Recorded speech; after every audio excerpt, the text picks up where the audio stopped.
Welcome to the Boneyard with Steve Robertson. As always, I am your good friend and host, Steve Robertson. Here on the elusive Tuesday edition of Yard, I want to give you guys a little bit of detail, kind of what happened. But so yesterday I actually worked as an extra in a movie. Yeah, it's true. It's true. And it's a movie called Before Daylight. I'm not sure when it's going to be released. So it's being filmed in Vicksburg. And so spent the day doing that. There's a lot of waiting with that. But no speaking part. I'm just an extra. I'm in the background. But still kind of a cool experience. I try to say yes to things as often as I can because you never know. Yeah, you just never know, right? You get out and go do things and you add a little color to your own life, right? And have neat experiences and meet cool people. And it was a cool experience. And had a chance to meet some cool people. But nevertheless, that should have been the headline. I got home last night and I was going to be record the show then. And I would say about 5 minutes after getting home, and I'm glad I was home, but about 5 minutes after getting home, getting the dogs settled and all that sort of stuff, if you can get them settled, found out that my Aunt Teresa Robertson, the wife of my uncle Skeeter Robertson, who is a legend in Jones County, I could probably do a full show about all the great things he's accomplished in life and the kind of man that he is, but that's to kind of give you some context of who Teresa is. We got the word last night that she felt some pain about 10 days ago, went to the doctor, and then we found out a couple days ago, or we found out last night that she was diagnosed with stage 4 pancreatic cancer. And she departed this earthly existence last night to go be with the Lord our God. And so I didn't feel like recording, to be honest with you. I don't feel like recording now, but I'm going to because I owe it to you, but also too she would want me to. And it also gives me the opportunity, I guess, to kind of speak with you all about some of that stuff too. I think all that's important. I think it's important that we talk about things that that matter. And the sports matter too. Don't get me wrong. But the reality of it is that Aunt Teresa was one of the most special people I've ever known. And I remember being a little kid, and I don't know why, because usually when we went to Ellisville, we stayed with my granny, Mildred Entrican Robertson. That's who we stayed with. But for some reason, we stayed with our cousins and Aunt Teresa and Uncle Skeeter. And I remember thinking how pretty she was. She's like one of the only blondes in our family. Like everybody's got dark hair. But anyway, from that moment on, she has been an important person in my life and really in the community of Ellisville, Mississippi, and has been the light of the world to so many. And the thing about having a big family, you got a lot of birthdays to remember, a lot of Facebook posts you got to make, a lot of necks you got to hug when you make those trips. But you also have a lot of funerals when it gets down to the end of it. And but I would trade all of that, all of the pain and the discomfort. I would trade every bit of that for having these incredible people in my life. And so I share that with you, and I am very emotional because I think about my Uncle Skeeter. I mean, he's been married to her for 52 years, and and was with her before then too. But my Uncle Skeeter is a legend in Jones County, and he was the first ever unanimous all-state selection in the Mississippi junior college system, and had an opportunity to play college football, but elected to run our family farm. And in many respects, he and Teresa saved our family farm. And I think that's an important aspect of all this too, that I'm not sure she signed up for that. You know what I mean? Like, here she was dating the football hero from South Jones High School and the guy that was absolutely doing incredible things on the football field at Jones. And next thing you know, she's milking cows. But I never, ever, ever, ever, ever heard her complain about any of that. I mean, she was a true Southern woman with real grit and real charm. And I wrote about this and I've shared it on a couple forums, but I want to share it with you too, just kind of, before we move on. But when my dad was dying, I was at the hospital, and my Aunt Teresa was of special comfort to me. She just had a loving way about her. Like, she just was the kind of person that if she hugged you, just kind of felt like everything in life was going to be okay. And those are the things that remind me of how much we need each other. We get so caught up, and, the world tells us that, you always got to do stuff for you, look out for you, take care of you, But at the lowest moments of my life, there have been people that have stepped up and have been there for me, and I could not have made it alone. And she was one of those people, and she made it a little bit easier for me to deal with my dad's passing. And we had a conversation too that really kind of changed my whole outlook on life. And I think, to me, this is her legacy as a mother, as a wife, and as a person. At the time, Ani, my oldest, was one of the best martial artists in the country. And he was a second-degree black belt, and we fought on the techno circuit, traveled all over the country. And, Ani eventually had the opportunity to he was invited to go work at Elite TKD, or train at Elite TKD in Spring, Texas, with Gene Lopez, who was the coach of the U.S. men's national team. He was that good. And but, it's expensive helping your kids chase their dreams. And there was a lot of travel and a lot of expense that went along with that. And I was kind of talking to her about that. And they were all real proud of him because he'd won all these regional championships and fought all over the country. And there's a lot of expense that goes along with that. And she said something that really just changed it. I'm going to share it with you too, because I think that she would want you to know. And she said, Steve, me and Uncle Skeeter, we did the same thing. She said, we spent up everything we ever made going to see our boys play ball. And she said, I would not trade one memory of one ball game to have all that money back. And it just kind of settled something in me and kind of made me look at life differently and finances differently. And I think on days like today, now that she has passed away, that what a tribute to her as a mother, that her boys can look back and say, Mama was always there. Mama was always there. Daddy was too. Mama found a way to be there. Not sure what it took. And that's part of the gig too as parents, right? You shield your kids from all that. You just do what is required. But she was always there. And my cousin Joe Michael was the National Junior College Athlete of the Year.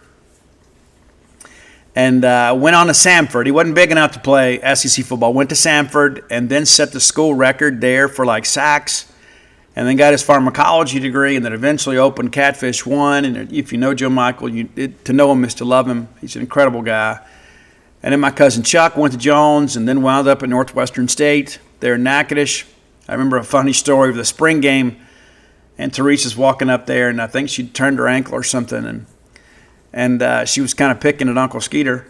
And he's like, hey, well, what do you want me to do about it? I'm here to watch the ball game. And she said, well, Skeeter, I'm looking for some sympathy. And he goes, well, let me look around and see if I can't find some for you, And then Jonathan, of course, played at Jones and then went on to play at Delta State. And think about that for a second. I mean, you have three sons, and all three of them have the opportunity to be collegiate players in their chosen sport. And she was there for all of it. She was there for all of it. And she was there for all of us too. She was. Maybe not physically there, but, when I did a book signing in Ellisville, really for the family, and I remember her promoting that and supporting that and telling everybody what a big deal it was. It was a bigger deal for me to come home than for them to see me, to be quite honest with you. But she was that kind of person. And so I tell you that to ask you this. What is your legacy? What will your legacy be? And I venture to tell you that it won't be any better than what Teresa Linton Robertson's has been. And I think there is some inspiration that we can all aspire to in that respect. I share all the time with you guys too. It's not so important you go to the game to see your kid. It's important your kid sees you, right? to know that they matter, that you are invested in their lives. Those things are important. And I don't know that I've ever had a better example of that than my Aunt Teresa. So remember our family in your prayers as you move forward. Those of you that are the praying kind, if you're not a prayer, you can think about us nevertheless. But, some difficult days ahead for those that are immediately close to her. It's been hard on me too, but nothing compares to what my Uncle Skeeter and their boys are going through. And so I know a lot of our listeners, we have connections to Jones County, and Skeeter, and you know the quality of man that he is. And I don't know that I have been around many men that are better men than him. And so I share that just because, number one, we covet your prayers, but also, two, I think there is a life lesson in all of this, in the life that she led, that can help all of us perhaps lead our lives in a better way, but also to really sow some seeds in the lives of our children and our grandchildren. Let's thank our friends at Bulldog Burger Company, longtime sponsors of this show. We love Bulldog Burger Company, and we love them because they always come true for us, right? They come through for us because there's a consistency there. You go put your feet under their table, you know exactly what to expect. You're going to get a great meal at a great price and get great service and a great atmosphere. You can't say that about most places. Something is lacking, and in some places, multiple things are lacking. But you go to Bulldog Burger Company, and you're going to walk out a satisfied customer. That's just how it works. 3 great locations to serve you: University Drive in Star Vegas, Gloucester Street there in Tupelo, Lake Harbor Drive in the Ridge and Flowood area. Have the spring rolls as your appetizer to make you and everybody around you better looking. Find your own favorites on the menu. If you're a newbie to Bulldog Burger Company, let's recommend the signature burger, the Bulldog. You can't go wrong with that. Like if that's the only hamburger you ate the rest of your life, you would live life and live it more abundantly. But if you want to venture out a little bit, maybe try the Bryant, the Laura, and ask about the specials. If you don't feel like a burger but everybody else does, then enjoy the BLT salad. I prefer it grilled. You may like it fried. I'm not judging. I am from South Mississippi, so we get ranch on it no matter how the chicken is prepared. Bulldog Burger Company, the place where people go to meet, M-E-A-T. Okay, I'm not going to spend a lot of time recapping the game because a lot has passed since then. But there's some things I do want to talk about in this game, a few things that we'll look at and just kind of discuss. And the first thing that I want to say is it's so easy to get caught up on that last play, right? And rightfully so, right? We should have been in a position to kick a field goal to win the game. Now, it wasn't a chip shot. It wasn't a gimme by any stretch. And, Kyle Ferry had, quote, missed one from 41 earlier. And I don't like the explanation. I don't. I think it's pretty evident that the official missed the call. That's what I think, and the fact that that's not reviewable suggests that we should probably change the replay rules. But it is what it is. We still had an opportunity to overcome that. And in the final minute, the worst case scenario should have been us missing a field goal. I think we can all agree there. And a lot of people they're questioning the play call. And listen, I don't know what play was called. And I don't know that I've got a huge objection with the play call. I've got a huge objection with the play execution. Now, if I was doing this like many of you, and even though you don't have any timeouts left, it was second down, I would have run the football and got it exactly where Kyle wanted it to be on the field, and then I'd have gone up and clocked it, and then I'd have kicked a field goal, or I'd have attempted a field goal. And it may be a different conversation today. And as one of my friends texted me and said, Steve, it feels like we're just inventing ways to lose. Guys, I'll be honest with you. In that second half, I did not expect us to win until Blake Shapen got loose on that quarterback draw. They got the ball out in their midfield, and I was like, holy smokes, we're fixing to steal this game. Can you believe it? Let's get ready. It's going to be crazy. And then a first down here, a first down there, and it's like, we're going to do it. We're going to do it. We're going to sit out one and kick a field goal.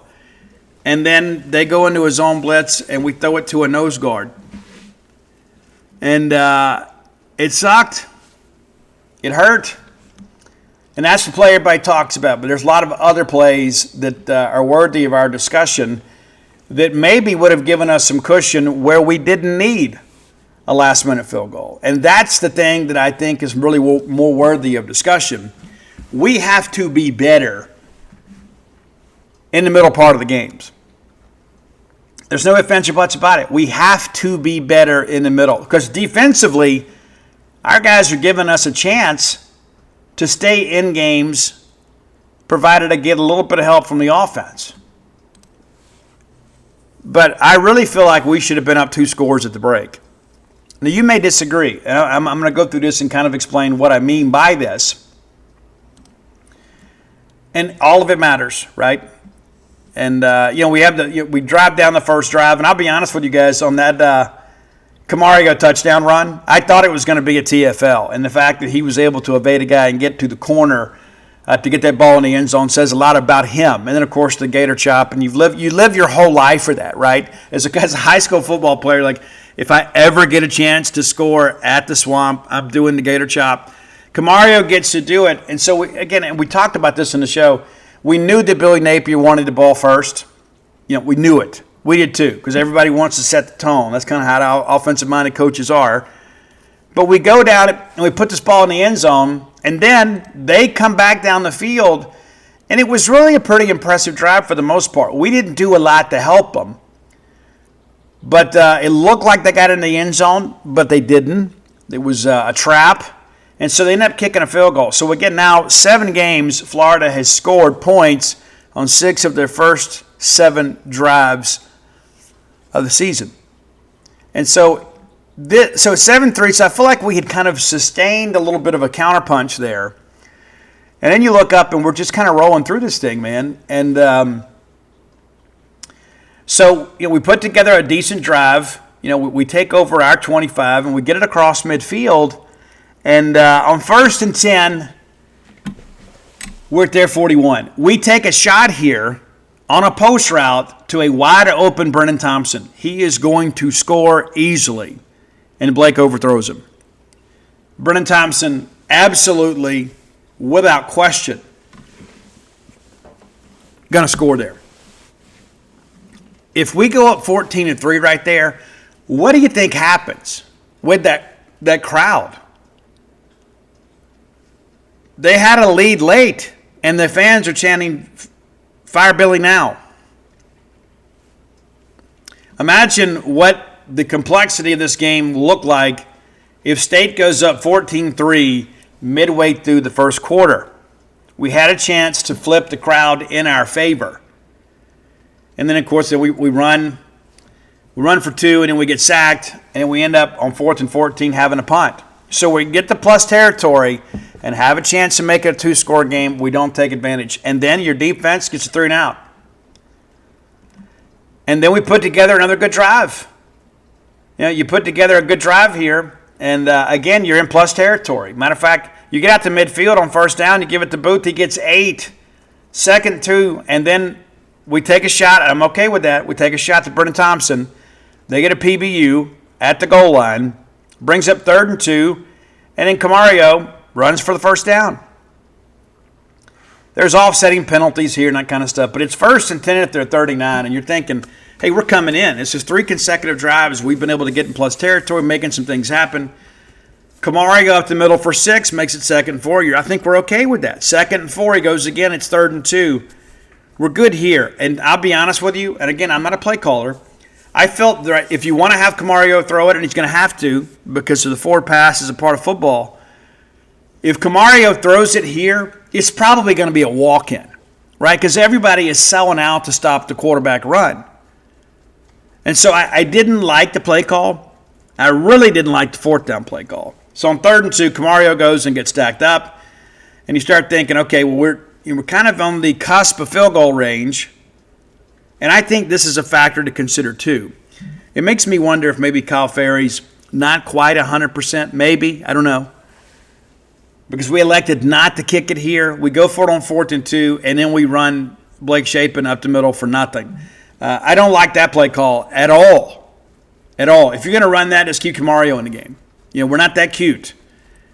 Or why not give Camario the opportunity to just hand it off, right? I know it's a zone read concept, but I think Camario is just thinking, I'm just going to keep.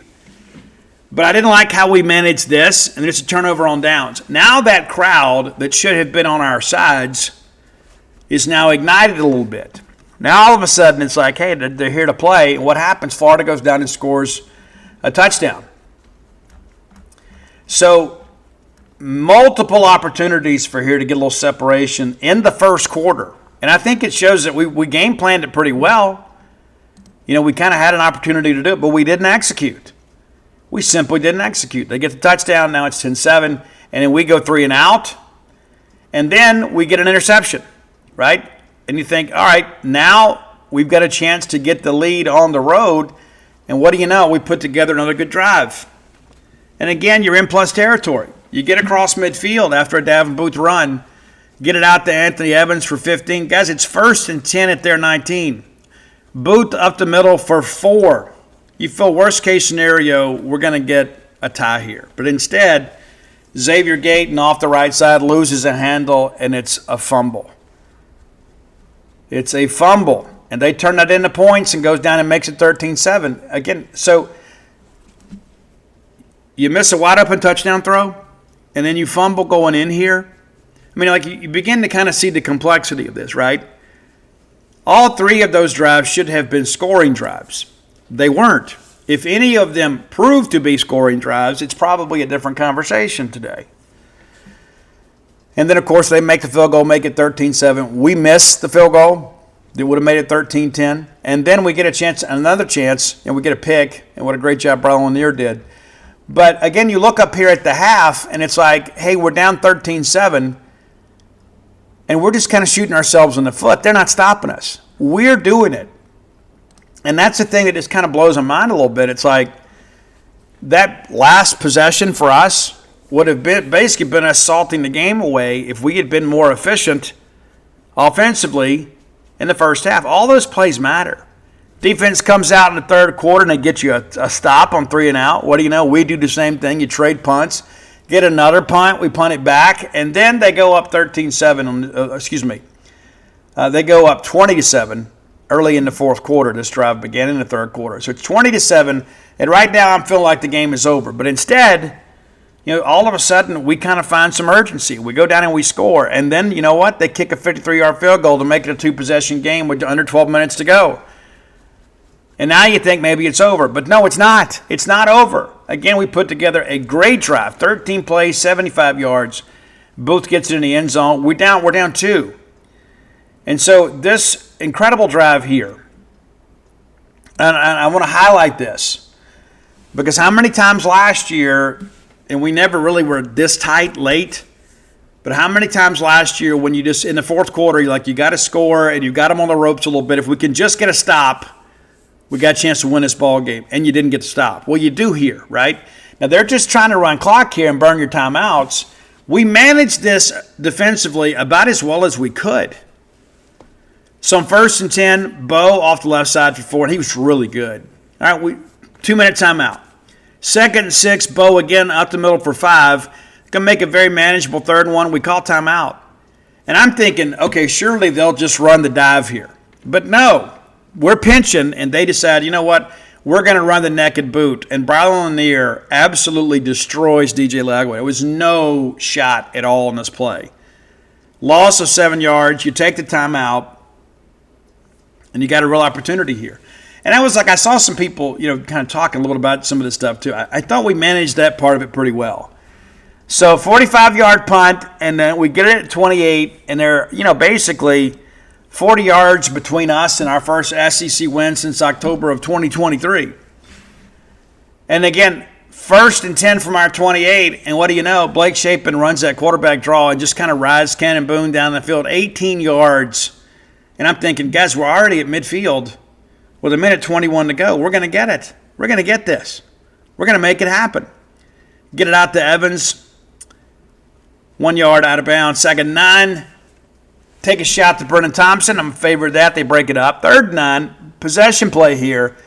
We get it out to Booth, who really makes some nice plays in space, and it's a 1st down. And now we're in plus territory. It's 1st and 10 at their 43 with 51 seconds to go. And I'm thinking, you know what?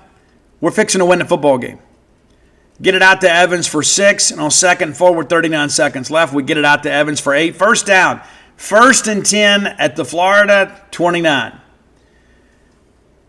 We get a little bit loose here, and Blake Shapen gets flushed and runs ahead. And I saw people being critical, like of us burning a timeout. What else are we supposed to do?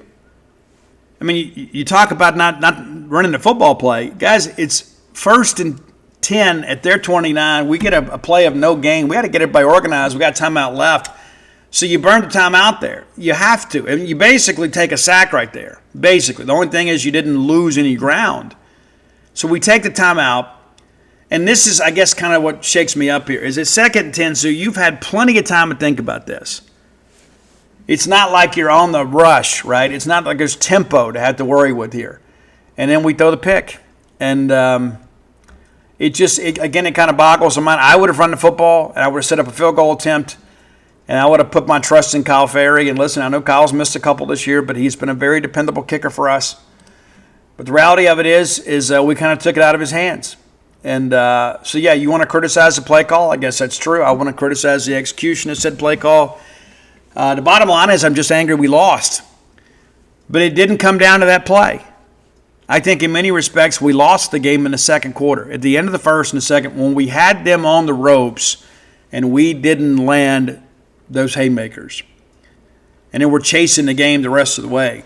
But let's look quickly, just kind of inside the numbers here. In the loss, Blake Shapen has one of his most prolific days as a Bulldog, 34 of 36, 224 yards, no touchdowns, and, of course, that big pick. He was sacked 4 times. Most of those were on the offensive line. Davin Booth, a big game for him, 22 carries for 105 yards. Blake Shapen gets just 1 yard. A lot of flush attempts there. Xavier Gayton, 6 for 27, and, of course, that huge fumble. And Camario, 5 of 13. As a receiver, Brennan Thompson, 7 of 155, and Anthony Evans, 11 catches for 107 yards. It's pretty clear that we're going to just feed those guys. I like that aspect of it, but we've got to finish drives. To finish drives is how you finish ball games. And sometimes late, hey, you made some mistakes along the way. The ball's in your hands. You got to find a way to make a play to end it. And Braylon Lanier, one of the best. If we win this game, Braylon Lanier may be your SEC Defensive Player of the Week, right? 8 tackles in the ball game, 2 interceptions, a pass breakup, and that huge sack. Isaac Smith back to action there, had 6. Jerron Manning, a handful of guys just kind of spread this thing around. But at the end of the day, we lose. And listen, I can sit here and tell you, you know what, we made a lot of progress. And we have. We have made a lot of progress. We have. But it's about winning the game. At the end of the day, it's about winning the game. And we get so caught up in everything else. You know, I think a lot of that stuff, too, is like we just want to find something to be right about. We want to find a cause to get behind. You know, we feel like, hey, well, this is it. Like, this is the magic formula, to kind of flip this thing around. It's not. There's no shortcut. There's no switch to flip. The bottom line is this, is you have to win games. You have to win games. Now, yeah, we can argue we've made a lot of progress, but in order for us to really consider this year a success, we got to get to a bowl game.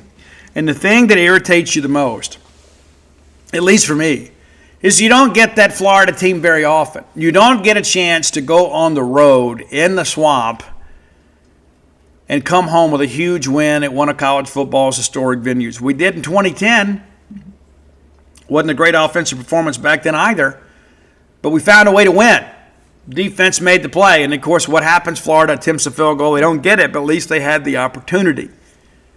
And that's the thing that I go back to. We should have managed that. I disagree with the play call. I disagree with our whole mode of operation there. I'm not a college football coach. I'm just a guy that covers college football and other sports. But the reality of it is that's what I would have done. Now, if you or I were calling the plays, we never would have been in that position anyway, right? It's easy to look at the microcosm and say, well, I would have done this differently. Well, how would you have gotten us down there in the first place? You know what I'm saying? So we've got to have some fairness about that as well. I do believe Jeff Labby is on the right track.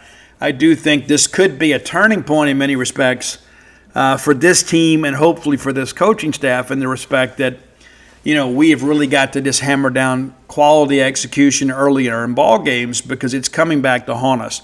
You go back to the Tennessee game, right? A chance to win it in regulation, and we couldn't execute. Sometimes the moment is too big for you. And the thing that I've learned, winners win, right? Winners win.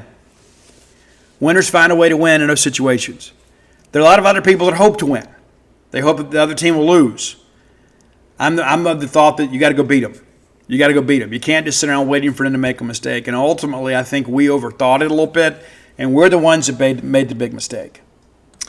All right, time for today's Close with Blair Player of the Day. I think we got to go with Brennan Thompson, who was certainly a difference maker in the ball game.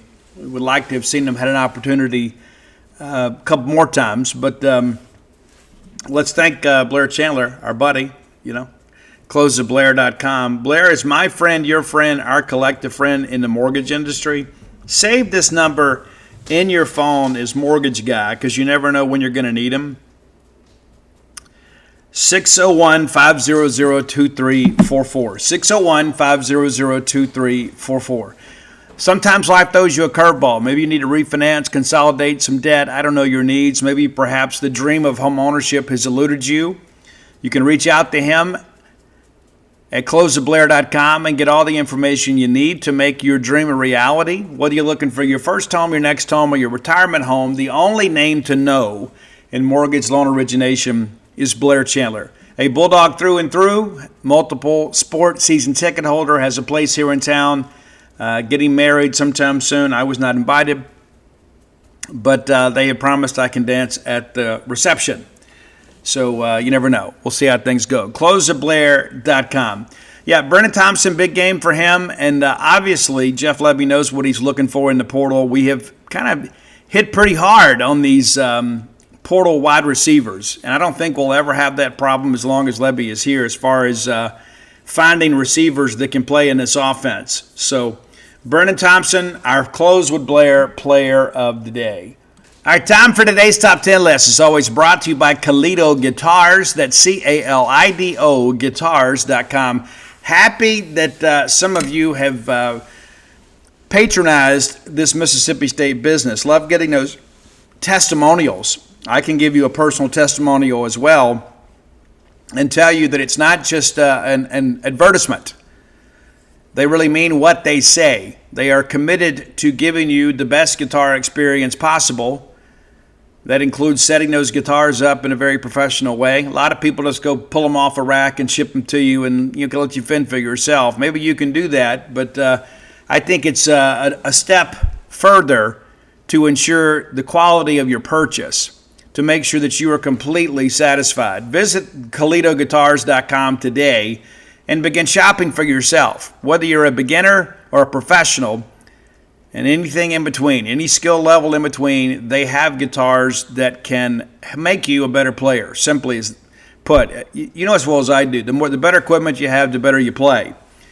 You can get gig bags, cases, all the accessories, all the trimmings you need to be a professional grade guitar player.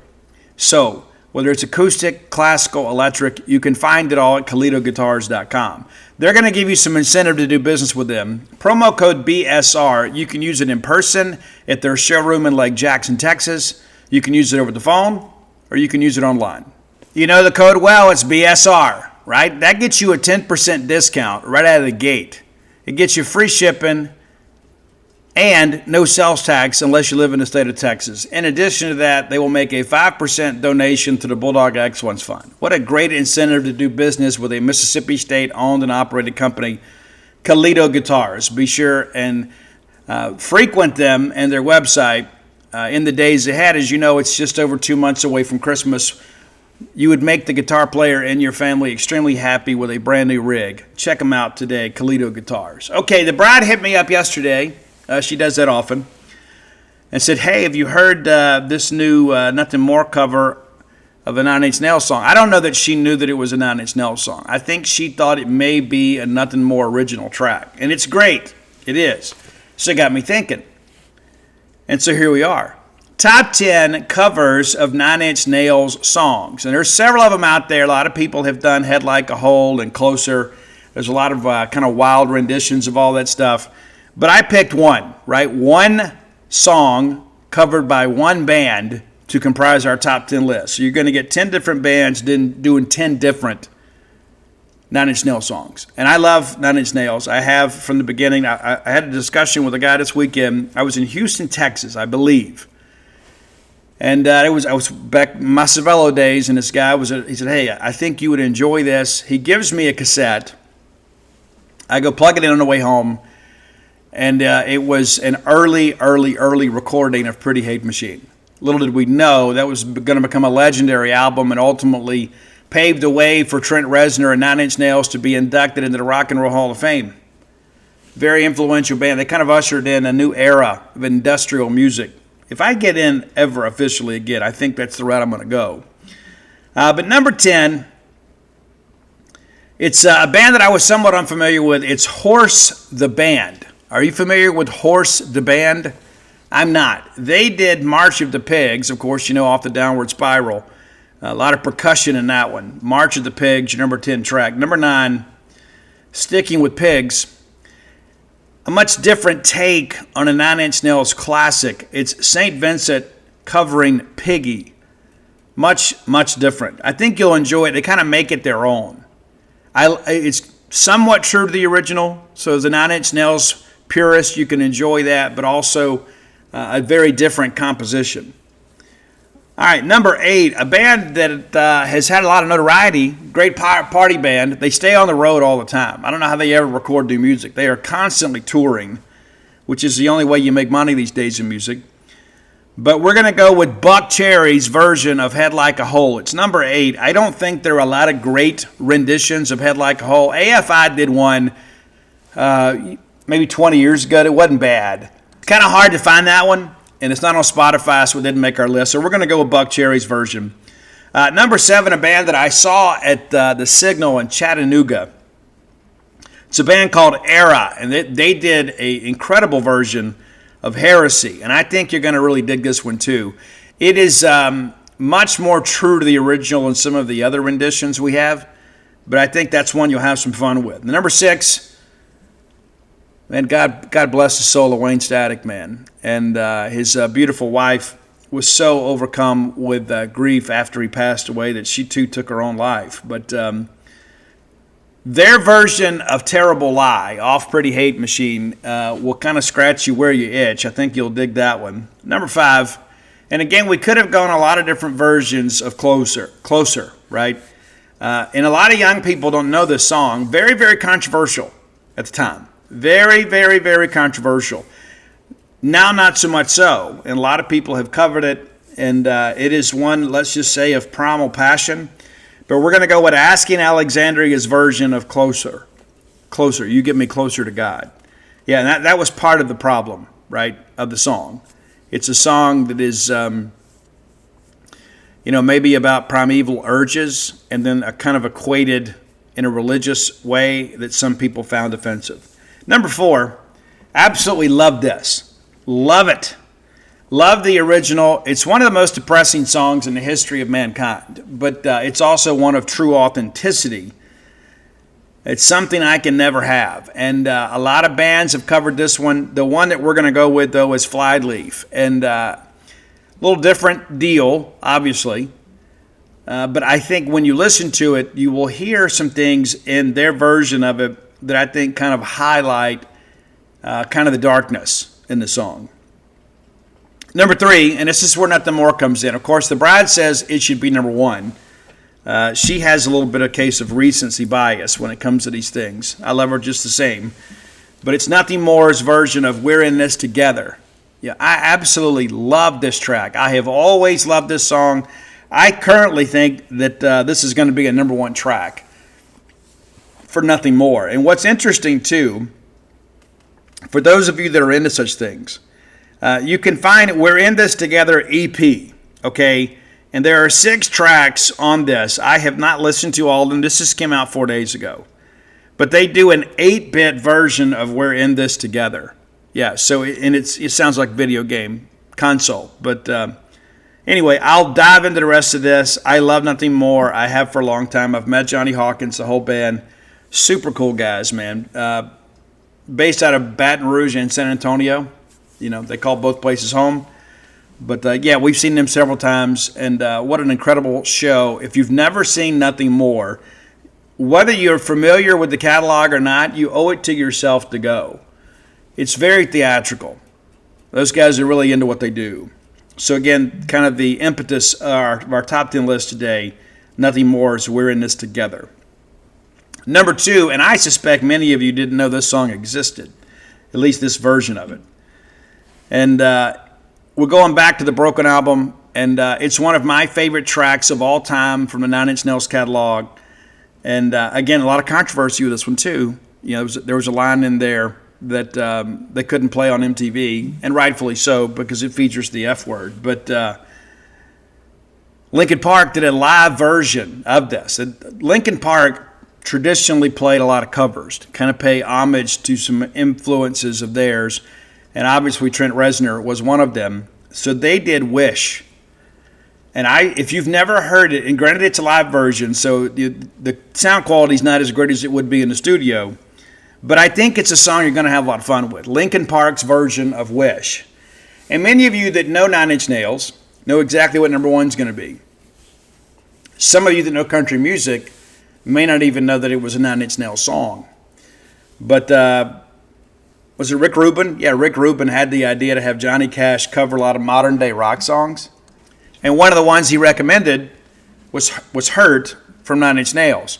And I've seen some interviews with Johnny. He was somewhat reluctant to do it. Ended up meeting Trent Reznor, did the song. I think Johnny's version is actually a little more emotional, if that makes sense. I mean, obviously Trent Reznor was in a very bad place when he wrote this song. But I think there's some real vulnerability in Johnny Cash's version. And so I vote that to be the number 1 Nine Inch Nails cover song of all time. Now, there are more to come, right? And I think what's interesting, too, about Nine Inch Nails is there's so many people today, they're basically doing what Trent Reznor did. So we talk about Nine Inch Nails. It's Trent Reznor, and he is like a modern-day composer. And so when he wrote Pretty Hate Machine, it was basically him. And then he would feed all this stuff through computers, and he would alter sound, and he would mix things the way that he was ahead of his time. But if you listen to modern rock today, there are so many people using some of those same tricks, and every bit of that traces back to Nine Inch Nails. Every bit of it. And so I would venture to say that while there are a lot of talented musicians out there, there are a lot of people currently in the rock scene that are really just kind of, and I hate to use the term ripping off, but that's really the case. They're basically taking the Nine Inch Nails model and then kind of modernizing things. And of course, with the advancements in technology, it makes it a lot easier. You got to think Trent Reznor did not have all of these things when this thing kind of came to be. The internet wasn't even invented yet when Pretty Hate Machine came out. And I would bet you, I was probably the only guy in Mississippi that had a copy of Pretty Hate Machine in the beginning. I probably had the first copy of Pretty Hate Machine. Just dumb luck, right? Little did we know it was going to be one of the most influential albums in rock music history. And it was kind of, and I've got it around here somewhere. And so it wasn't, fully mixed. It was basically kind of a glorified demo version that he was out shopping. And it was right before he got signed. And it was so cheaply made. But you could hear the magic in the music even back then. You knew that Trent Reznor had something. And of course, nobody even knew who Trent Reznor was. It was just this band, Nine Inch Nails. And of course, Nine Inch Nails comes from, the old coffin nails, right? The old coffin nails supposedly were 9 inches. And that's how they sealed coffins. So that's where that comes from. But anyway, those of you from my generation that kind of grew up enjoying Nine Inch Nails, and I think everybody should. Some of it's really hard. Some of it's very emotional. The Nine Inch Nails song that I've always wanted to cover is Sin. If you don't know Sin, it's off Pretty Hate Machine. I think you'll enjoy that. A little more of an up-tempo dance track. Some wild sampling involved in all that. And I think that's what made Trent such a genius, is that he could take just kind of very household sounds and then turn them into instrumentation, right? That's the thing that's just so incredible to me. He's a genius. He truly is. And I don't know that he gets enough credit for what he's done for music. And yes, he's in the Rock and Roll Hall of Fame and kind of revered the world over. But I don't know that this new generation has fully embraced Trent Reznor and Nine Inch Nails. So when you go out and you listen to Bad Omens and Sleep Token and all those kinds of bands, they're basically in the same vein. They may not be as angry, but they're kind of following the same model. So if you have ideas for a top 10 list, reach out, let us know. Best way to do that is to hit up Roy Samonte on X at Dogmatic67, or you can try to hit me up, but I don't always get those notifications. That's not me flexing. That's just the truth. Roy doesn't have quite as many followers and as much social media traffic, and that's not a shot at him. He's my buddy. But it just makes it a little cleaner when you go to him, because he's going to get it and he'll text me. He'll screenshot it, text me, and we'll put you in line. We'll put you in the pool. But, yeah, really good week last week. I appreciate everybody's contributions to the show, and certainly my buddy Roy Samonte. It was his idea to put the top 10 list on Spotify. And I got to give a shout-out to Gordon Griffin. He did it in the beginning before Roy kind of took over. So I appreciate everybody that just kind of makes this a little funner to deal with, right? The reality of it is this show sometimes can be a real bear, like days like today. I mean, I'd love to be able to just kind of take a day, but, I've got obligations, and it's kind of how I'm built. And the truth of the matter is I kind of heal by talking, which it's one of those things, too, that I think it took my wife and I maybe 10 years to kind of negotiate. Like when she's upset, she likes to retreat and just kind of stew. And I'm different. Like I heal by talking. I like to talk things out. And so it's kind of difficult when you've got one person that wants to pursue and another person that wants to retreat. And so it takes a lot to figure those things out. But, sitting around talking about this stuff makes me feel better. As you guys have seen recently, I have brought back the I Am Steve R podcast. Did 2 episodes last week. We'll get to one this week. That's my commitment to myself, is that I want to do at least once a week. And we'll get back to that. My current plan is to do one on the 6th step. And so the older episodes are there. You can go back and listen to them. We started a step study and got to step 5. And then I kind of lost my way for a while on that show. So now we've brought that back. So again, a lot of people have commented and said, Steve, I love it when you talk about real life stuff. It's a 30-minute show, and that's all that I talk about is like real life stuff. And if you're in recovery, I recommend it. What's interesting, too, is when I first started doing that recovery podcast, I started having people that would hit me up from all over. And there'd be a lot of opportunities to go speak in recovery. Matter of fact, that kind of led to me going to Columbia, South Carolina, and speaking there, and had an opportunity to speak to a packed house of about 200 people. And it was an incredible experience. But it's about carrying the message, and guys, I get so caught up sometimes in all the things that I have going on, and I have to sometimes take some time for myself to kind of tend to myself, and that's one of the things that I do. I get some windshield time. It's very therapeutic for me. I had somebody just yesterday when I was doing the movie thing say, "I'm sorry you spent all day down here," and I said, guys, I spent so much time in front of the computer and on social media. It's nice to kind of get away for a while to kind of collect my thoughts. That's why floating is a big part of my life. Allows me to kind of get a mental reset. I don't do it enough. I'll get a few aches and pains and I'll go. That's part of growing older. But I encourage you to take some time for yourself. Truly take some time for yourself. Because if you don't deal with things, they never really go away. They just kind of sit there and grind in the background until you deal with them. And there are some things in life that you don't get over. You just kind of get on with it. It's just kind of part of it. Losing a parent is one of them, right? I mean, you just kind of accept things for as they are. But the wound is never far, right? It's like, it's just like I think about, Dan and I losing our first child, the stillbirth in '94. If I let myself, I can get right back into that place very quickly. Sometimes I'll just put on some music from around that time that kind of ministered to me. But the past is never far. It really isn't. It's never, ever far.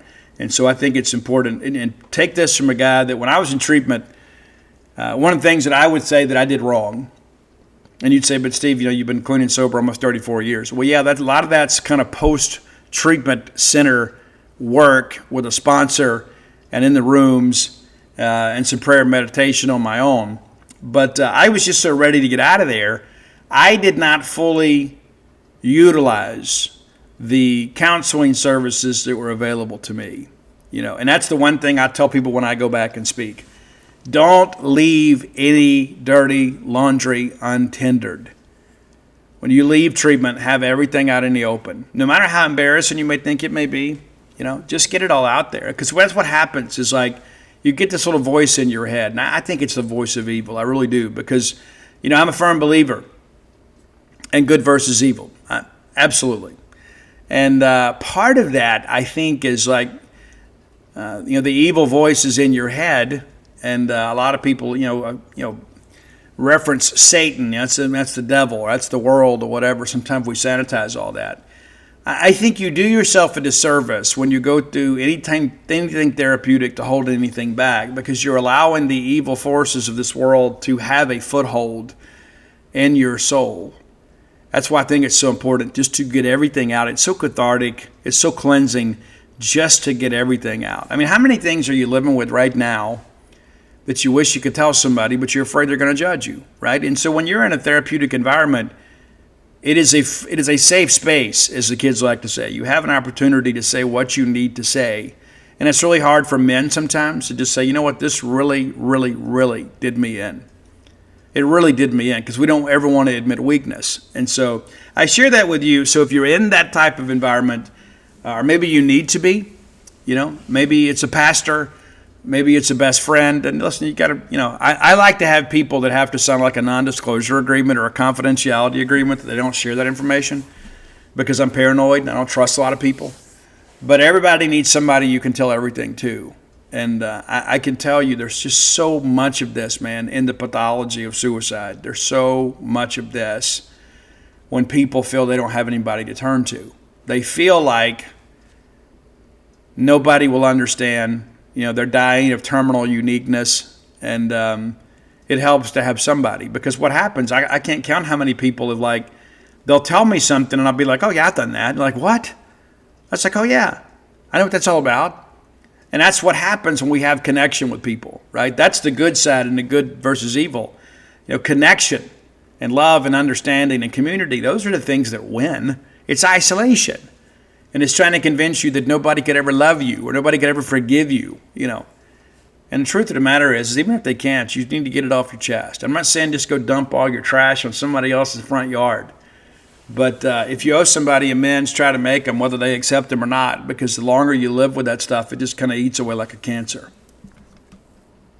All right, next segment of the show brought to you by Campus Bookmart, a Starkvillian institution. We love Campus Bookmart, and you know what? They love us back. They do. But why do we love them? Because they have the things we want. We cannot get enough Mississippi State merch. Whether you're looking for apparel, gift ideas, or anything you need to detail out your fan cave, you can find it at Campus Bookmart. I encourage you, the next time you're in town, go by and visit with them. You'll be glad you did, right? You will be. You'll be glad you did, because number one, they're great, and they have this great selection.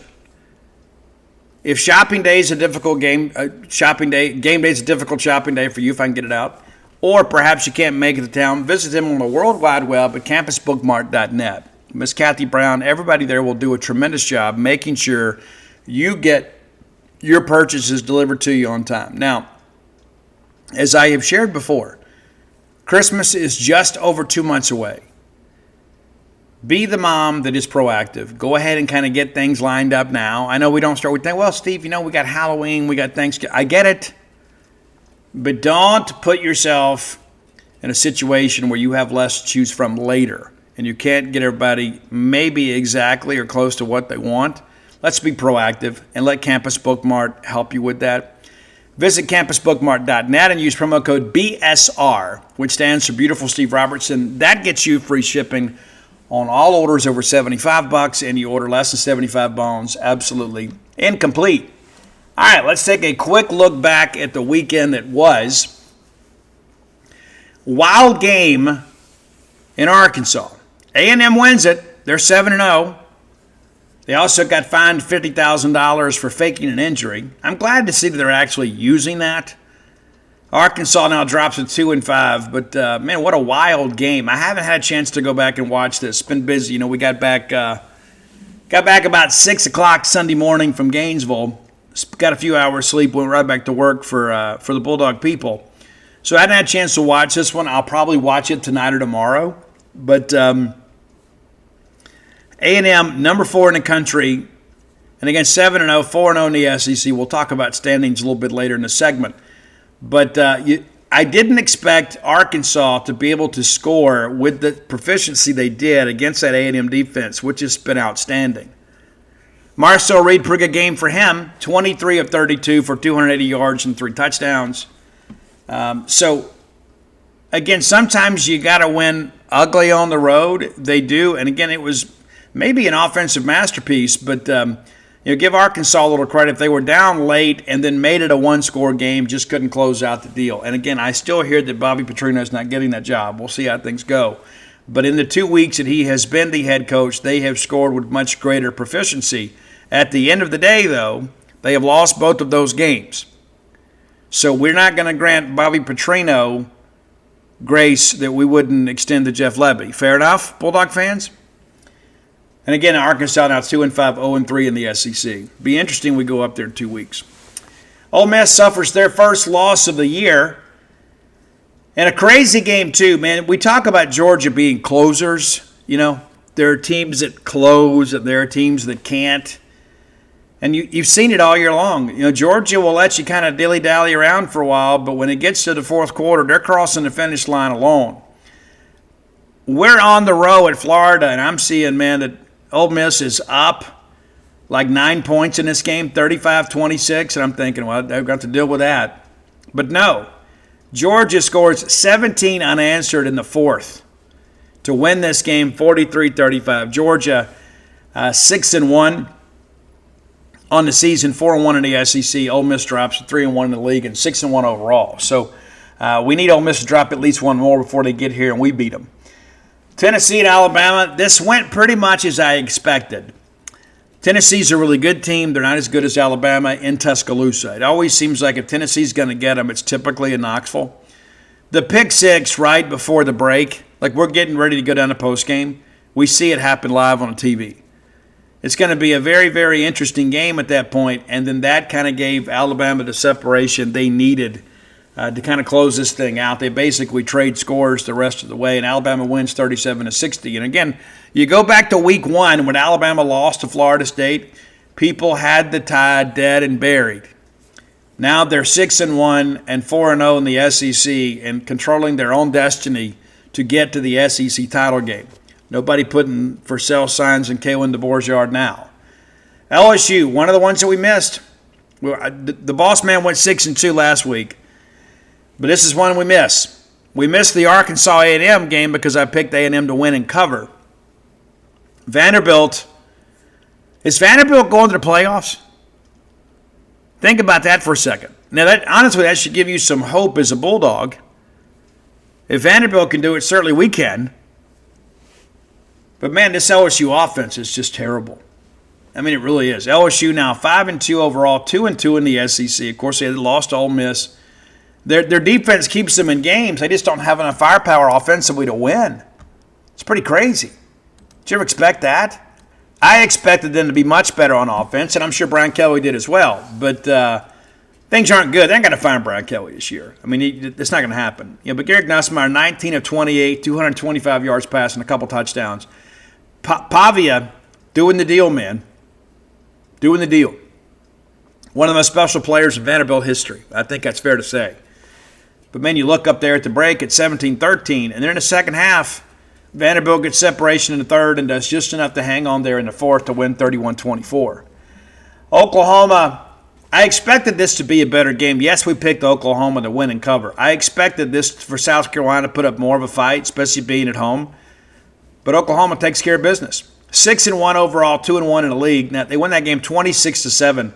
It's 14-7 at the break, and it's all Sooners the rest of the way. They get a safety there in the fourth quarter to kind of cap the scoring. Gamecocks now 3-4 overall and 1-4 in the SEC. And I still believe there's a pathway for South Carolina to reasonably get bowl eligible. You could say, but Steve, of course there's a pathway. There's 5 games left. Yes, but I think there are some games that they should have the ability to win, Coastal Carolina being one. And we'll see what happens with Clemson. And you find a way to pick off one more. They got to win 3 of the last 5, but it's certainly possible. Missouri wins and covers on the Plains in Auburn. And it's an interesting dynamic. I remember just 2 weeks ago, people were like, yeah, big couple weeks coming up for Auburn. And they drop them both. But, man, if you look at this Auburn schedule, it is like so crazy. Like all coaches talk about, we're close, we're close, we're close. The reality of sports is this, is either you win or you don't. But what's interesting is it's excruciating to go through this and you start picking apart, hey, we make this play, we win. This call goes our way, we win. Again, they open up 3-0. They lose at Oklahoma by 7 on a game that the offense just simply did not show up. They go to A&M, offense gets obliterated too, but they lose by 6. Then the Georgia game, they're up 10-0. They lose 20-10, and now they lose to Missouri 23-17. So every loss, 10 points or less. Now, they get to go to Arkansas this week. I'm happy about that for us because I think in some respects that could be kind of Auburn's a very physical football team. Arkansas is too. And so this could be a kind of a tenderizing moment. But you got two guys in Bobby Petrino and Hugh Freeze that both really need this win. Who's been better offensively? Who's playing at home? And we're forecasting our pick there. Then they host Kentucky, Auburn does. Now that's a game, too, you look at. You say, you know what, Kentucky is so bad offensively, and they have to go on the road. That's got to be a game you win. Then you got to go to Vandy. I don't think you can count that one. And then there's Mercer. And then there's the Iron Bowl. And so then you start thinking about this. What happens at Auburn if they don't make a bowl game?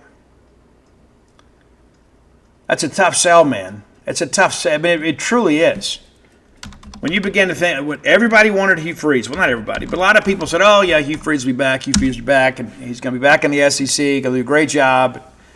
And the results aren't there. And I saw him out there yesterday. He was asked about getting a vote of confidence from John Cohen, and he hadn't got it yet. But here's the thing you look at. Like, you have to look at the totality of the situation. If Auburn finishes the year 5-7, that will be 3 consecutive losing seasons in the Hugh Freeze era. And they are 5-14 in the SEC. 5-14 in 3 years. You can't keep him. You can't. And I understand it's a difficult landscape out there in the coaching carousel. I get it. But you're Auburn. And there's no way you can bring a guy back with 3 consecutive losing seasons. I'd have to do some research on that. That hasn't happened in the modern era. And so those are the things that I think about. We talk about how crazy things have gotten. They can get worse. Let's take a quick look ahead at next week, and this coming week. I love this time of year. I know you guys do too. It feels like when you're winning, it's like you can't play enough. And then like when you're losing, it's like you feel like it takes forever to get to game day. All right, so big game, 11 a.m. on ABC. Ole Miss visits Oklahoma. Sooners favored by 4.5. Mateer starting to get healthy. Oklahoma going to have to stop that running game. It'll be an interesting game for sure. And we'll give you the pick on Friday. But it's just this. If you're a Mississippi State fan, you're pulling hard for Oklahoma, right? You truly are. Because that would give Ole Miss a second loss. And then you'd think one more loss likely eliminates them from playoff contention. I'd love for that loss to be in Starkville. And again, how motivated are they going to be after back-to-back losses? We'll see. Auburn is at Arkansas. We've discussed that. Arkansas favored by 2.5. Over-under is 57.5. And I think one of the reasons it's that low, and that's not necessarily low, is because of Auburn's anemic offense. Green at Arkansas has been phenomenal. 1,910 yards, 17 touchdowns against 5 interceptions as a passer. And I think Bobby Petrino is putting him in a great situation to be successful. Now, the Auburn defense is good. That's kind of been overshadowed by this 3-4 start. But the Auburn defense is good. So I'm interested to kind of see, kind of what they do, what Durkin and those guys do against this Bobby Petrino offense now with 2 weeks of tape to review. Alabama's at South Carolina. Tide are getting 11.5 on the road at Williams-Brice. But it's an afternoon game. Right? Everything's tougher at night. But again, you start talking about South Carolina, they're running out of opportunities, and I don't think this is a good one for them to get a win. If they could, it would change everything, right? Give you a lot more optimism about the season. But you get through this one, and then you've got back-to-back road trips to Ole Miss and A&M, and you have Coastal and Clemson. That's tough, man. And again, you're 3-4. You got to find a way to get 3 to get to a bowl game. What 3 outside of Coastal Carolina? Who would you pick? South Carolina in? Clemson's got to come to town, but it's 11 a.m. game, and I think really it's a defining stretch these next 3 weeks. 3 top 10 opponents for South Carolina. I don't think they're going to make bowl eligibility. Missouri at Vanderbilt. If I told you at the beginning of the year this would be a marquee game, you wouldn't have believed it. But here we are. Missouri ranked 15th. Vandy ranked 10th. Both teams 6-1 and 2-1 in the SEC. Vanderbilt favored by 2.5 in this game. We listened to the end of the Missouri-Auburn game as we're driving back. Listened to the end of Texas-Kentucky and flipped over to that. Listened to that. Thank God for that Varsity app. But there's just some grit with both of these teams, Missouri and Vandy. I think offensively, it's pretty even. So I think whoever can get a stop somewhere along the way will be the victor in this game. We'll talk more about that on Friday. And of course, Texas opens up at a 8.5-point favorite over Mississippi State. It's down to 6.5. It's down to 6.5. So it's under a touchdown. If I could have got it at 8.5, I probably would have. Over-under in this game is 44.5. I think that's probably accurate. I do expect a low-scoring game. I think if you're Mississippi State, you almost want it to be in the teens. It may be a game first one of 20 wins. Blake Shapen got to take care of the football. This Texas pass rush, elite. Texas linebackers, elite. Secondary, really good. Offensively, not so much. Arch Manning really, really struggling. Really struggling. And they're a little bit banged up at running back, too. So we'll kind of see how things go. Do they want to involve Arch a little more in the running game? That's kind of taking a risk. And you're a 5-2 team. It's not like you're out of anything. But they got to come in here looking to win this game. Texas A&M at LSU. A&M road favorites, 2.5 points. That'll fire up the Tigers. LSU ranked 20th now. And let's be honest, that's basically out of reputation. That's not based on the body of work this year. There's no way anybody that's watched LSU play this year thinks that's a top 20 team, unless you live in Louisiana. And I got a lot of friends that do. They're not the most objective. But let's be honest about that. 5-2, ranked number 20. I just don't see it. I don't think they're a top 20 team. And I think they'll drop out this week and may stay out. A&M needs to win this game to keep their playoff hopes and SEC title chase alive. But that'll be a great night game. And, of course, I'm happy we have an afternoon game. We can get home and watch the end of this thing. A lot of you guys will watch it at tailgate. Tennessee at Kentucky. Volunteers favored by 9.5. And I don't know if you guys keep up with this stuff or not. I'm a fan of the league. I love Mississippi State, but I'm a fan of the league too. I like to see other teams play, whether we play them or not, because the talent level and the quality of play in the SEC, more times than not, just exceeds what everybody else has. Now, I don't know how you see it, but that's just when I watch those old Pac-12 games, they're not as good. Like, they're fun, right? But they're not great games a lot of times. But what's interesting, the reason I bring that up is, I'll watch this Tennessee and Kentucky game. I'll flip back and forth. Tennessee has won 4 straight in this series. And they have played a ton of times. 84 wins for Tennessee, 26 for Kentucky, and 9 ties. Yeah, you can kind of do the math on that and realize that's one of those long-standing series in SEC play. But it hadn't always meant a lot. You know what I'm saying? So I think it's kind of one of those games that kind of flies under the radar. But, Tennessee favored by 9.5 on the road at Lexington in a night game. And Kentucky always makes it weird. They do. Let's take a quick look at the SEC standings. And then we're going to move on to our final segment of the show. We got some baseball recruiting stuff to talk about. We close out the show today. But it's just so interesting to me. There's so many teams kind of still in contention for something cool. And then there are some teams right now that are going to have to really battle hard to make it into bowl eligibility. All right, we don't do divisions anymore. I don't know your feelings about that, but not a huge fan of that. I like the divisions. I did. And then people argued, well, sometimes the second best team in the West is better than the team in the East. I get it, but, I don't know how this helps us. But anyway, we still played a championship game. So starting at the bottom, there are two teams that are already 0-4 in the league. That's Kentucky and Auburn. Yeah. Kentucky wasn't forecast to make a bowl game. Auburn was, but kind of by the skin of their teeth. But what's interesting to look at both of these teams is that in conference play, they just haven't been able to score. Yeah, Auburn has scored 54 points in conference play, which is dead last in the SEC. I'm doing John's job for him right here. Dead last in the SEC in 4 games, right? Mississippi State has played 3 conference games, and they've scored 10 more points than Auburn has. It's true.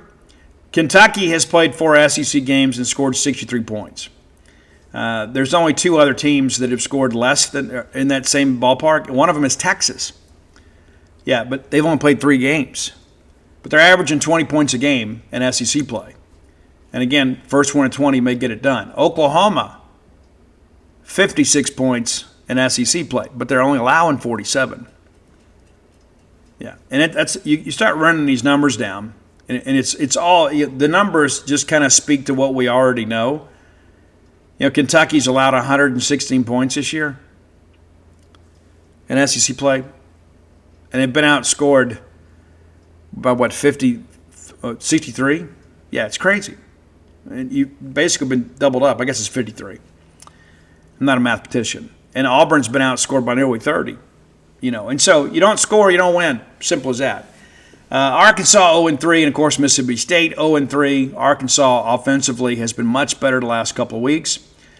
South Carolina 1-4, and then Florida, Tennessee, and LSU all right there together 2-2. And then there is kind of a logjam of 2-1 teams. There's Texas, Missouri, Oklahoma, Vandy. Now, those coaches are telling those guys, hey, it's all right there in front of us. It's all right there in front of us, and every one of us has a chance to control our own destiny. I don't know how accurate that is. I haven't done the math. But Ole Miss, right there at 3-1, they're giving up more points than I think you realize. But also, too, they've played that one more conference game because they had 2 conference games in the non-conference month, right? Most of us play a lot of non-conference stuff in September. Ole Miss had to play 2 SEC games in the first 3 weeks. So they only have 3 SEC games left. And then there's Alabama at 4-0, Texas A&M at 4-0. And so you start working through this, and the only undefeated team in the league is Texas A&M. It's right. It's true, right? But when you start working through and start thinking about, what are the best possibilities for the playoff? What is the best possibilities for the SEC championship and all that kind of stuff? And I don't think you should be penalized for making your conference championship game. When you finish in the league with a better record than others, and they don't get to play in a championship game, they shouldn't benefit from you losing that game. That's my feeling. Alabama has the road trip to South Carolina, then home against LSU, home against Oklahoma, home against Eastern Illinois, and then at Auburn. Yeah, that's a pretty good schedule, right? Ordinarily you'd say, well, you got LSU and Oklahoma, that's 2 top 20 teams, but both of those games are Bryant-Denny. I think if you're Alabama, you got to feel like, it's all right there in front of us. It's all right there in front of us, and maybe things are kind of coming together. And then you look at A&M. And, they were in a similar position last year where they controlled their own destiny and they choked down the stretch. But if you look at the schedule, I don't know if it lends itself to an undefeated season, but I think certainly they should get in the playoffs. Road trip to LSU, you got to win that game. You have to win that game. Then you're going to Missouri. Then you get South Carolina at home. That should be a dub. Samford at home. Then you got to go Texas.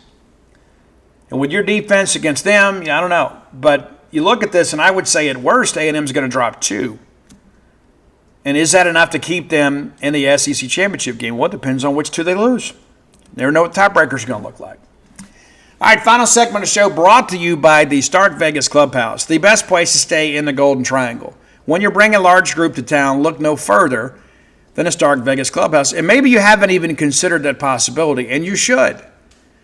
As we opened up with our opening segment, family is everything. Family is what matters most. And then there's the family you choose, right? There's your friend group. Why not get everybody together? Life is short, death is certain. Make some great memories together. Many of you are going to be traveling to Mississippi State to watch games anyway. Why not stay together? Why not plan a trip? And maybe it doesn't even have to involve a ball game. Maybe just say, we got some vacation time we got to use by the end of the year. Maybe you're in one of those arrangements where you use it or you lose it, And just take a midweek trip up here around the holidays and go enjoy some of your favorite shops and favorite restaurants without a lot of crowds. Google the Stark Vegas Clubhouse. When you do, their Facebook page auto-populates. You can check out all the pictures of all the amenities available to you and your guest, and also some booking options. You can go through Airbnb or VRBO. It's up to you. But if you want to save some money, book through the Evolve website. Evolve website, promo code BSR10. That's beautiful Steve Robertson, the number 10, BSR10. Gets you 10% off your stay. Plenty of parking, full-service kitchen, the wet bar, the back porch area, the fire pit area outside, 6 bedrooms, 2 baths. As I mentioned, it's just so much room to park. That's one of those things, too, when you're getting everybody together, you don't think about it until you get there. It's like, where's everybody going to park? You don't have to worry about that there. That's the old renovated country club out past the Highlands. Plenty of parking lot space for you and your guests. No worries at all. You owe it to yourself to plan a trip today to the Stark Vegas Clubhouse. All right, we mentioned some baseball recruiting, and good weekend for the Diamond Dogs, which reminds me, I got to update our commitment list. Busy day yesterday, and it slipped my mind, so we'll do it here together. Devlin Daniel actually committed last week and was set to announce on Friday. Then he had a football game, and then all of a sudden, things happen over the weekend. You get busy, and the bottom line is it doesn't really matter when they go public as long as they sign, right? As long as the coaches know. We want to break that news, obviously. But it's one of those things when you begin to kind of break this thing down that we need as much good news as we can get, right? And this is the number 1 player in the state of Ohio, So you may hear me typing here. We're going to do all this together. We're in this thing together, just like Trent Reznor, 9 Inch Nails, taught us. And a lot of outfielders headed to Mississippi State too. And I think that's a good thing too, as we kind of work through all this. A lot of athletic outfielders out there in this class, and I like the fact that we have a group of coaches that understand kind of how the game of baseball works. It's not always about chasing recruiting rankings. It's about finding guys that fit your culture. Devlin Daniel is one of those guys. I interviewed him shortly after his visit to Mississippi State. Extremely impressed with his time here on campus. And it just kind of felt like, okay, well, this, hey, he's going to visit. He visited West Virginia, at Ohio State. We're going to be good. I mean, he ended up going to Georgia. That's what's so crazy is you start working through all that stuff. We're in the deep water, and we are an apex predator at Mississippi State. And that's one of the things that really excites me about the Brian O'Connor era is we are recruiting and acting and conducting business like a big-time baseball program. I guess football too. My point being is that there have been some times in the past that, maybe we said, hey, I'm going to take this guy because I know that I can get him, right? And I know that he's going to stick with me. And that's part of the deal too. Sometimes you got to make sure you get guys coming to school, but I don't sense any fear with Brian O'Connor. He just seems to be one of those guys. It's like, hey, we are the big hit on the block. we're going to go throw our weight around a little bit. And if that's a problem for you, then that's a problem for you. But this is how we're going to do it. And I think Mississippi State people, I think one of the reasons there is so much optimism and why there is so many people that were willing to jump in a car and go to Pensacola, Florida, not just for the seafood, but to go support the Diamond Dogs, I think they see it kind of the same way that I do, is that, you know what, it feels like really for the first time in a long time, and this is not a shot at anybody else, but the bottom line is we are Mississippi State. That means something in baseball circles. It absolutely does. And I think Brian O'Connor's a guy that's like, you know what, we're going to go knock on this door, and if you don't answer, we're going to kick it down. And I think that same level of machismo is going to carry over to the field. Brian O'Connor is an incredibly intelligent guy. Also has proven to be a very good recruiter that kind of emphasizes the family construct and the developmental piece. And young men and their families are responding in a big way, which takes us to the Saturday commitment, which proved to be the first one, right? We ended up taking Devlin into Monday when we had all this AWS outage. But Deuce Jenkins, the son of Mississippi State great wide receiver Justin Jenkins, going to be a Bulldog. And absolutely incredible young man. And his parents met at Mississippi State. How cool is that? Both of them are Bulldog alums, and had a chance to get back to campus when Deuce took his visit. And you know, it's funny. Somebody mentioned to me, it's like, well, Justin was back for the first time in a long time. I don't understand. They just live in the state. When you've got young men and young women in your family that are involved in high school sporting activities, you get it. It's tough to get to Starkville. It truly is, because you know your life kind of becomes their life. And so I can promise you, Justin will be here a lot in the years to come. But you start looking at this class now, how it's kind of beginning to swell and build. So we open up with Sullivan Reed, third baseman, out of Meridian, Lamar School. Then you get Fisher Howell from Petal. Great get there. He's another guy that can play infield, outfield, whatever you want. You got Carson Kennick, who's a catcher, can also play outfield. He'd probably pitch for you if you need him to a little bit. He's got a big arm. Then you get Connor Salerno, the number one left-handed pitcher in the class. Then you get Deuce Jenkins, and he is – I don't forget the fact that he's a legacy. This is a guy that is one of the best players in the country and visited Mississippi State and Tennessee and chose Mississippi State. And then you've got Devlin Daniel, and the top-rated player in the state of Ohio. So the class is now swelled to 7. Now, I'm not exactly sure how many we end up taking in this class. We're actually still chasing some 26s, and I do expect an announcement on a 26 player in the next few days.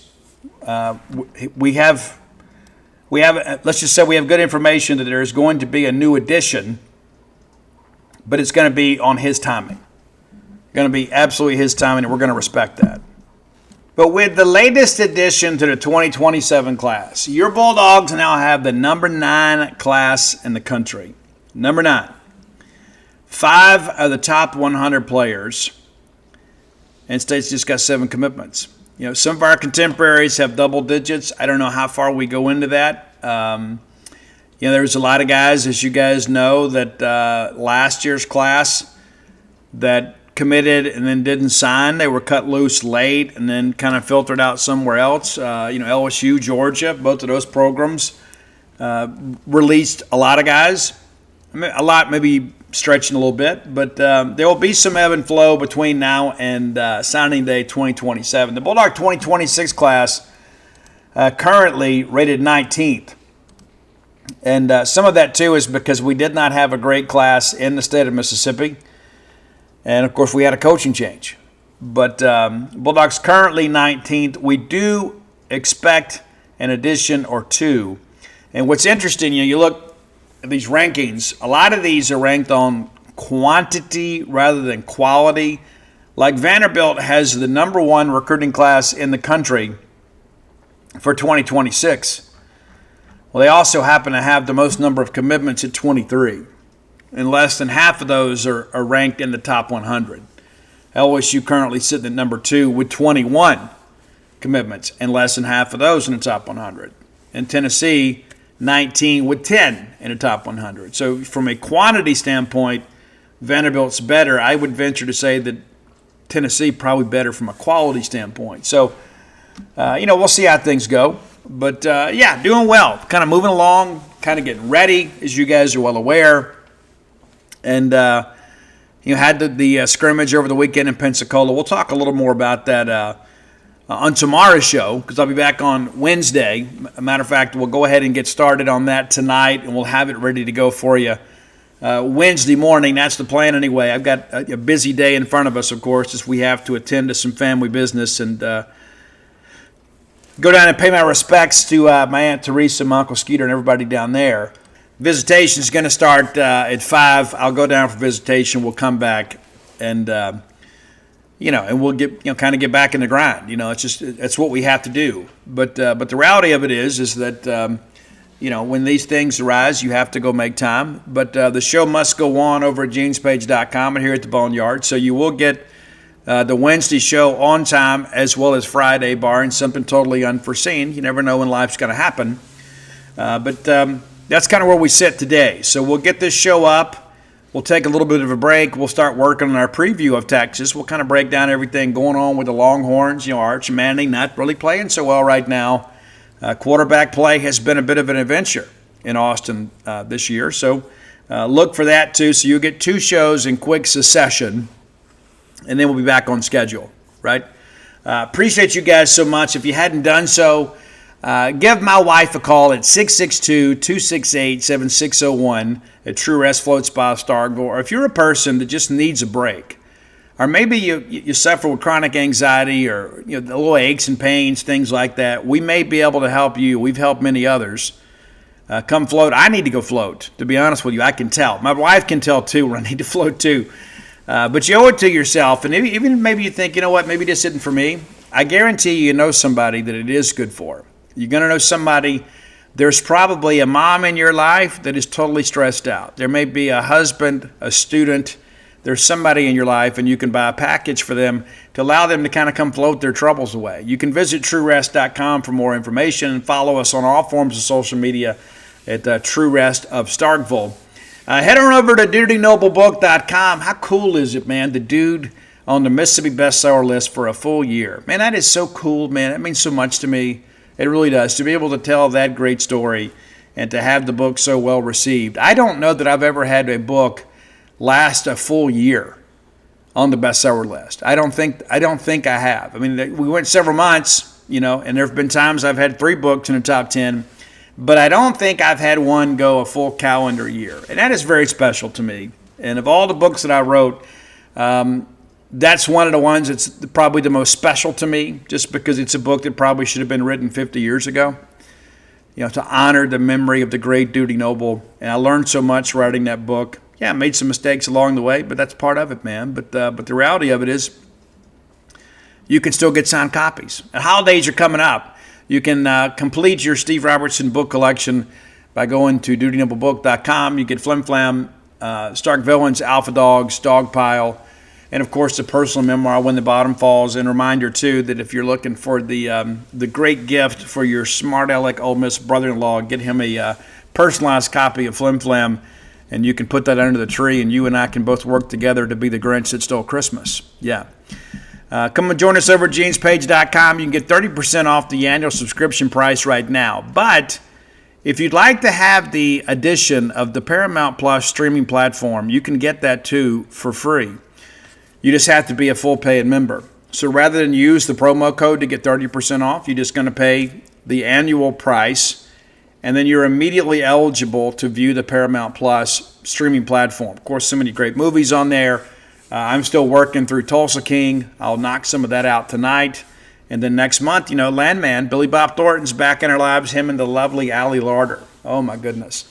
But, so you can get the benefit of having the best sports coverage in the history of Mississippi State and have full access to the Paramount Plus streaming platform for the same low price. Yeah, be sure and check it out.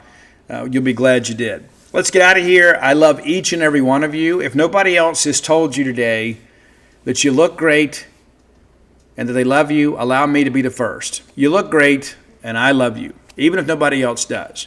And I want good things to happen to you and in your life. All the things that I want for myself, I want you to have for yourself. And I don't need a whole lot to make me happy. I really don't.